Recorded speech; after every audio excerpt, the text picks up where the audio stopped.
Nestas eleições, foi eleito um maior número de candidaturas de pessoas negras. Apesar do crescimento, o avanço ainda foi pequeno para garantir uma representatividade expressiva. E a questão ganha mais evidência este mês com o Dia da Consciência Negra. Na entrevista central, conversamos com Fernando Baldraia, que é o diretor de diversidade da Companhia das Letras.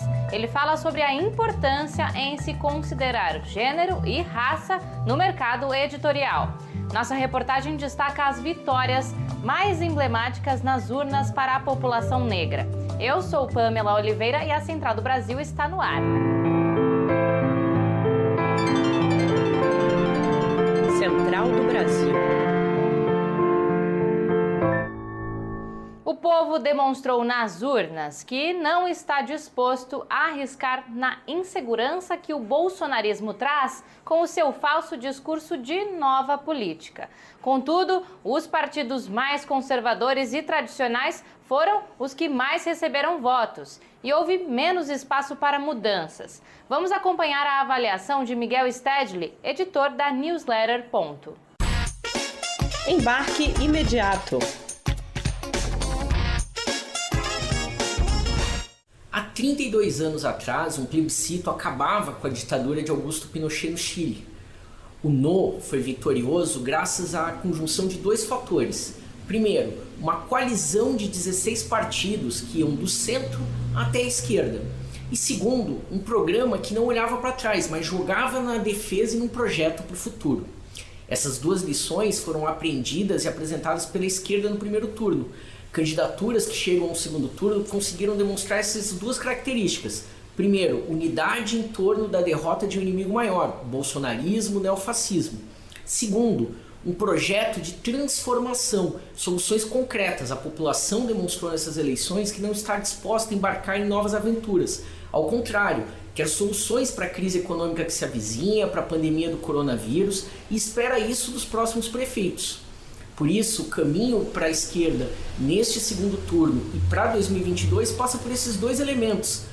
Por um lado, unidade para combater um inimigo maior e por outro, apresentar um projeto que, como dizia o poeta uruguaio Mário Benedetti, seja capaz de defender a alegria, projetar o futuro para os próximos períodos. Internação involuntária, torturas, conversão religiosa forçada.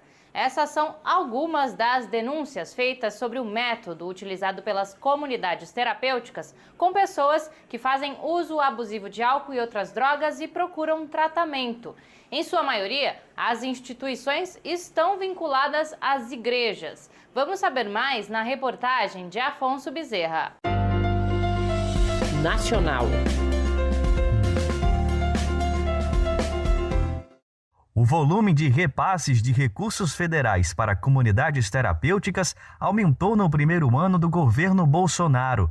Os dados são da agência pública, que registrou a transferência de 150 milhões de reais para estas entidades, muitas delas de cunho religioso e acusadas de violação aos direitos humanos. Enquanto isso, a rede de atenção psicossocial implementada por meio do SUS sofre com falta de recursos. Esta inversão de prioridades vem evoluindo nos últimos anos, segundo a psicóloga Priscila Gadelha, e se aprofundou com Bolsonaro. A grande questão é que agora a gente não tem mais controle social de políticas sobre drogas, a gente não tem mais nenhum tipo de investimento para a rede de atenção psicossocial.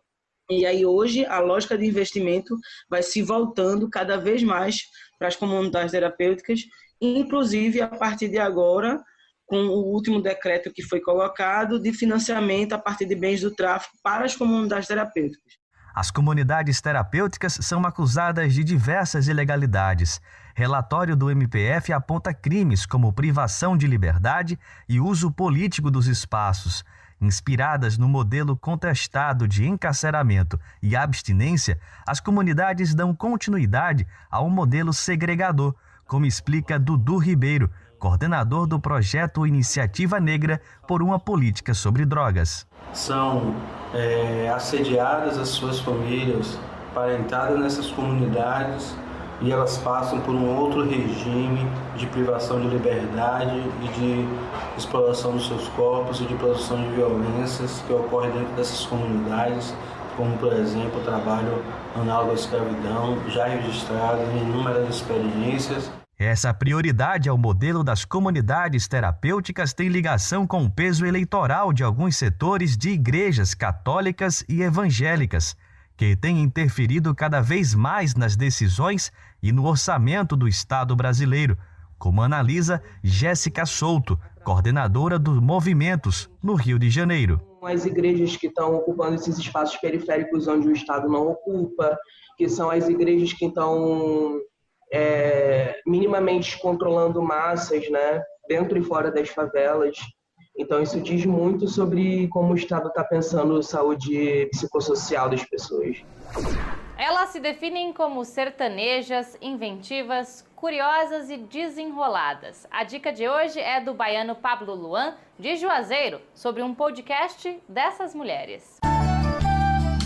Parada Cultural. Tô passando para indicar o podcast Deixe de Pantinho, um podcast produzido por mulheres sertanejas aqui da região do Vale do São Francisco. Um podcast com assuntos interessantes, com abordagens incríveis e que é uma linguagem para todos e todas. Um podcast feito por mulheres que conseguem falar, conseguem se comunicar e principalmente alcançar muitas pessoas. Essas eleições contaram com o maior número de candidaturas negras e pardas da história. Mas os resultados nas urnas mostram que o avanço efetivo na representatividade foi pequeno. Houve um aumento de apenas 3% entre as pessoas negras eleitas para as prefeituras. Ainda assim, algumas conquistas foram emblemáticas. Nayatawane nos conta mais. Trilhos do Brasil. Candidaturas negras tiveram destaque na disputa eleitoral deste ano. E algumas cidades, como Curitiba e Catanduva, elegeram as primeiras vereadoras negras para o Legislativo. A presidenta do Instituto da Mulher Negra em São Paulo, Maria Silvia, considera histórico o resultado das urnas. Nós vislumbramos um futuro com essas candidaturas negras eleitas, com a possibilidade da construção de um novo patamar civilizatório. Não podemos aceitar mais que decidam os rumos da sociedade sem que possamos efetivamente participar, colocar as especificidades de ser uma pessoa negra neste país. O Brasil ainda é um país que perpetua o racismo estrutural. Neste contexto, o resultado das eleições contribui para uma mudança efetiva na sociedade. Para Piedade Marques, liderança do programa Marielle Franco em Pernambuco, essa conquista das eleições é apenas uma fagulha para a construção de uma política antirracista e inclusiva. E vamos nos organizar para que muitas mais de nós possam estar ocupando esse lugar, que a nossa voz, a nossa mensagem, a nossa narrativa seja ouvida e seja assimilada por muito mais gente na sociedade brasileira. A socióloga Nina Fola, de Porto Alegre, cidade que teve uma mulher negra como a 10ª candidata mais votada para vereadora, comenta sobre a importância dessa vitória nas urnas. A gente, assim, pode vislumbrar um futuro de maiores possibilidades para as pessoas negras, se pensando, se articulando e se promovendo nesses espaços, né? Onde a gente, não que não tivéssemos candidatos negros, sempre tivemos, né, um ou outro, mas pensar, inclusive, numa plataforma política negra com mais efetividade. Estamos no Novembro Negro e nessas eleições vimos como o movimento negro está cada vez mais fortalecido. Há um crescente interesse público no aprofundamento sobre as questões raciais. Isso está sendo impulsionado também pelo mercado editorial. Jonatas Campos conversa sobre o assunto com Fernando Baldraia, que é doutor em História e editor de Diversidade na Companhia das Letras. Entrevista Central. Hoje entrevistamos Fernando Baldraia, doutor em História pela Universidade Livre de Berlim, na Alemanha, e editor de diversidade da editora Companhia das Letras. Essa é uma das entrevistas que faremos no mês da Consciência Negra, e agradecemos muito sua presença, Fernando. Fernando, sobre sua temática, há uma leva de autores e autoras negras no mercado editorial, alguns deles inclusive best-sellers.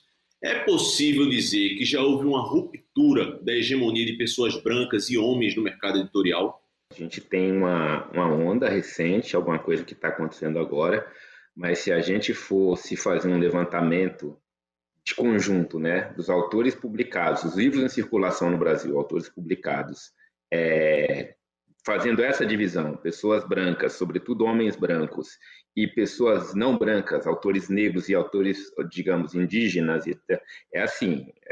definitivamente a gente vai ter uma hegemonia de autores brancos, europeus ou dos Estados Unidos, incontestável. Então, o que a gente tem agora é um começo, pequenos passos, mas você precisa de um acúmulo aí de algumas décadas para ter um equilíbrio, digamos assim.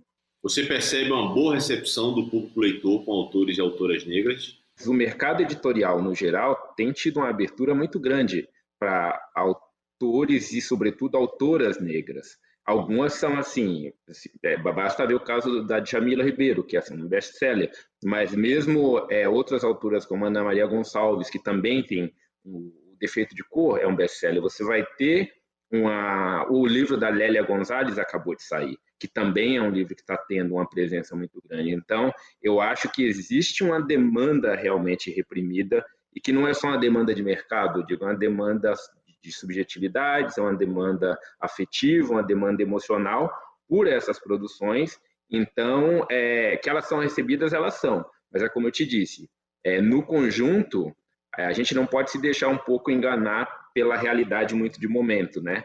Isso está acontecendo agora, mas isso precisa ser mantido e acontece contra um pano de fundo de séculos, na verdade, de ausência desse tipo de produção. Mas vamos falar um pouco sobre política também. Considerando que a gente tem um governo que despreza a ciência, a cultura e que está aí pelo menos até 2022, como podemos criar no Brasil uma cultura literária mais democrática? Como podemos... Isso é difícil, porque pelo que eu acompanhei há pouco tempo, inclusive, digamos, o Programa Federal de Incentivo à Leitura teve, assim, como em vários outros setores, assim, movimentos no sentido de desestimular, desativar. O que eu acho que dá para fazer, sinceramente, não dá, obviamente, para contar com o governo federal. Não é, assim, a leitura já é um setor da cultura que já, enfim, não recebe grande atenção. Eu acho que, pensando aqui rápido com você, eu diria que uma saída seja olhar para os níveis inferiores, olhar para a política estadual, mas sobretudo para as políticas municipais. Particularmente, acho que aí a gente tem saídas de ver como é que os orçamentos para a cultura e para a leitura nos municípios, se tem uma biblioteca, se não tem uma biblioteca, fortalecimento de bibliotecas comunitárias, e isso pode envolver, deve envolver, o trabalho da iniciativa privada. Através da literatura, é possível criar uma nova geração antirracista que lute contra o racismo através das letras? O que eu tenho é uma dose saudável de ceticismo, de entender que a leitura, ou a arte no geral, a leitura tem esse poder, a música tem esse poder, as artes gráficas têm esse poder, sei lá, o grafite, a pichação tem esse poder de produzir esse tipo de crítica da realidade e formar pessoas com a reflexão ou com a mentalidade antirracista. Mas é difícil a gente confiar que a leitura, né, de obras muda o mundo. Elas até mudam a pessoa, criam uma sensibilidade, mas uma mudança, como se diz assim, uma palavra meio chavão, mas uma mudança estrutural do mundo é um pouco demais esperar que as pessoas leiam livros e o mundo se torne antirracista, assim, numa relação um pouco automática. Mas, sem dúvida, tem aí um papel, claro. Eu fico por aqui. Até amanhã.